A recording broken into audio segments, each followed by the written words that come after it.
Walking towards the Vatican and St. Peter, you'll see a big structure along the river. This one right behind me here. Maybe you've seen it before in the movie Angels and Demons. Let's visit the Castel Sant Angelo.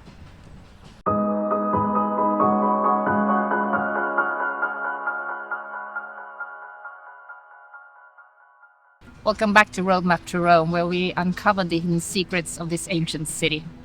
I'm Pernille, and today we're stepping back in history and visiting the Castel Sant Angelo, which was built in the 2nd century AD by the Emperor Hadrian as his mausoleum.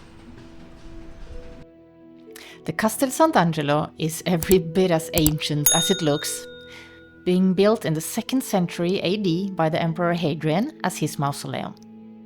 The name, though, is much more recent. Castel Sant Angelo, meaning the Angel's Castle, is a reference to the legend of when the Archangel Michael made an appearance signaling the end of the plague in medieval times. The castle has been of great historical significance in the Roman Empire ever since, and being so close to the Vatican, they are also linked in more ways than one. As always, when visiting museums and landmarks in Rome, we recommend that you buy your ticket online in advance. This will save you a lot of time waiting in line. The line you see here to the left is for the ticket office to buy your ticket on arrival, and the queue on the right is to have your pre-booked ticket validated. Upon entering, you get to walk around this ancient and original structure of the mausoleum, built in the year 139 AD, seeing the bricks and the workmanship up close with your own eyes. Now you see it as a brick building, but when it was built, it was lavishly decorated and had a garden on top. In the days of the Roman empires, it served as a mausoleum not only for Hadrian, who had commissioned it, but also for the succeeding emperors up to the Emperor Caracalla in the year 217 AD.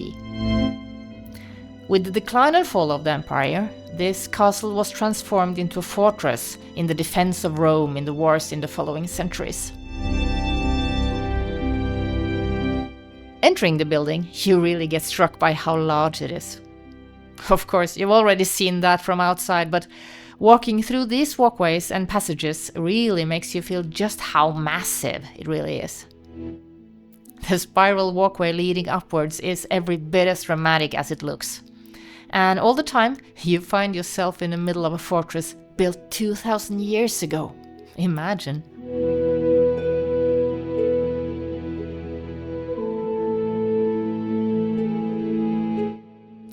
Walking out on the first floor terrace to find there is not only a spectacular view, but also a nice shaded pergola and a cafe where you can have a drink or a coffee or even a sandwich for lunch, or in the winter a cup of hot chocolate.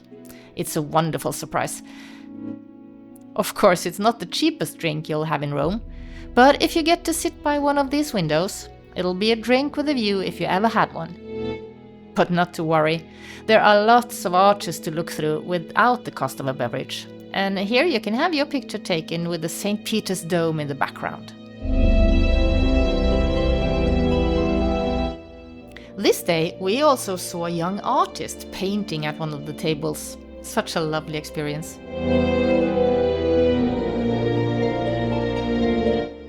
The view is beautiful all the way around.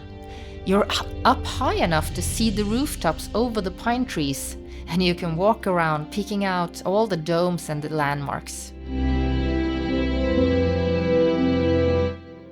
Entering again, you are reminded that the Vatican took control of this place, and that from the beginning of the 14th century, this became a castle for the Pope. From the balcony, you also have a great view of the bridge that led us directly up to the entrance, and that was indeed built in the 2nd century at the same time as the castle itself was built. The angel statues on the bridge, however, were added during the Renaissance. From the veranda on this level, you can also clearly see the wall going from the castle and all the way up to the Vatican. If you've seen the film Angels and Demons, you might have wondered if it were true that there is a walkway connecting the Vatican to the Castel Sant Angelo. Well, it's true. And there is such a thing. Rarely open to the public though, but it exists. From the terrace on the top floor of the castle, where there might have been a garden when the Emperor Hadrian built it 2000 years ago, you can enjoy some of the best views of the St. Peter's Church and enjoy Rome as it lays before you. Maybe you also recognize this spot from the film Eat, Pray, Love, as one of the first places Julia Roberts came after her character had moved to Rome. And now you're also close to the statue of the Archangel Michael, lowering his sword to signal that the plague was over.